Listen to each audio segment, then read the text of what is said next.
देखिए, आज करेंगे अभ्यास 13B कक्षा 8 का। पहला सवाल है, पार्श्व चित्र 13.16 में ओ वृत्त का केंद्र है। इस वृत्त की 3 जीवाएं AB, PQ और CD इस प्रकार खींची गई हैं कि AB बराबर PQ बराबर CD, यानी कि तीनों जीवाएं AB, PQ और CD बराबर हैं। यदि एंगल AOB बराबर 65 डिग्री तो एंगल BOQ, एंगल COD के मान क्या होंगे? देखिए, इस सवाल को करने के पहले हम इस पाठ में, इस अभ्यास में आई हुई प्रॉपर्टी को जान लेते हैं कि हमें क्या याद रखना है कि किसी वृत्त में समान जीवाएं केंद्र पर समान कोण अंतरित करती हैं। अगर वृत्त की जीवाएं समान हैं तो इन जीवाओं के द्वारा केंद्र पर बना कोण भी समान होगा। और इसका उल्टा भी आप समझ लें, किसी वृत्त में जो जीवाएं केंद्र पर समान कोण अंतरित करती हैं वे समान भी होती हैं। तो यहाँ पर तो हमारा सवाल इससे हो जाएगा कि किसी वृत्त में समान जीवाएं केंद्र पर समान कोण अंतरित करती हैं। तो अगर AB और PQ और CD जीवाएं तीनों बराबर हैं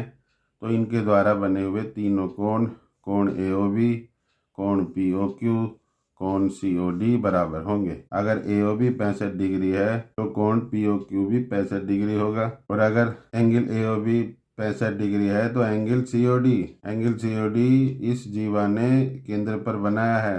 क्योंकि AB और CD बराबर हैं इसलिए ये भी 65 डिग्री होगा। देखिए, अब करेंगे सवाल नंबर 2। पार्श्व चित्र 13.17 में ओ वृत्त का केंद्र है। यदि एंगल AOB बराबर एंगल COD, एंगल AOB और एंगल COD बराबर हैं और जीवा AB बराबर 2.5 सेंटीमीटर तो जीवा CD की लंबाई ज्ञात कीजिए। देखिए, सवाल नंबर 2 में बताया गया कि एंगल AOB और एंगल COD बराबर हैं। तो एंगल AOB बराबर एंगल COD, एंगल AOB और एंगल COD इस वृत्त की जीवा AB और वृत्त की जीवा CD के द्वारा केंद्र पर बने हुए कोण हैं। और जब ये दोनों बराबर हैं तो जिन जीवाओं से ये कोण बने हैं वे जीवाएं भी बराबर होगी। क्योंकि हम जानते हैं कि किसी वृत्त की समान जीवाओं के द्वारा केंद्र पर अंतरित कोण समान होते हैं। अगर एंगल बराबर हैं तो जीवाएं भी समान होगी।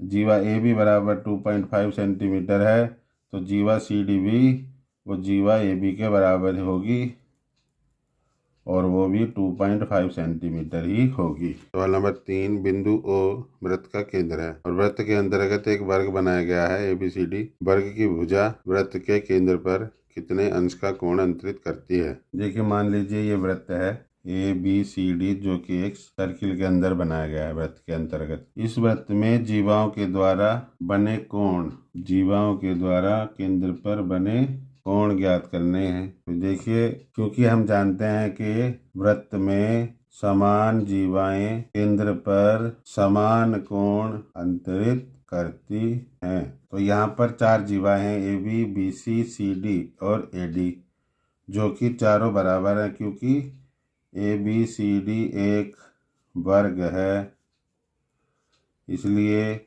AB बराबर BC बराबर CD बराबर AD। तो इन चारों भुजाओं के द्वारा, वर्ग की चारों भुजाओं के द्वारा केंद्र पर बने गए कोण बराबर होंगे। केंद्र पर बने कोण बराबर होंगे।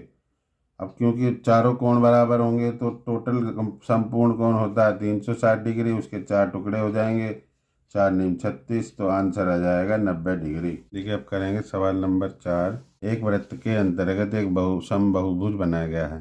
तो एक बहुभुज बनाया गया है जिसकी सभी भुजाएं समान है। यदि समबाहुभुज की प्रत्येक भुजा वृत्त के केंद्र पर 60 डिग्री का कोण अंतरित करती है तो समबाहुभुज में भुजाओं की संख्या ज्ञात कीजिए। देखिए, हम जानते हैं कि समबाहुभुज में भुजाओं की संख्या होगी संपूर्ण कोण बटे अंतरित कोण। संपूर्ण कोण है 360 डिग्री और समबाहुभुज की हर भुजा के द्वारा, प्रत्येक भुजा के द्वारा वृत्त के केंद्र पर बनाया गया कोण 60 डिग्री। कुल कितने कोण बनेंगे? 6 × 6, 6 × 36 तो आंसर आ गया 6। अतः समबाहुभुज में भुजाओं की संख्या 6 है।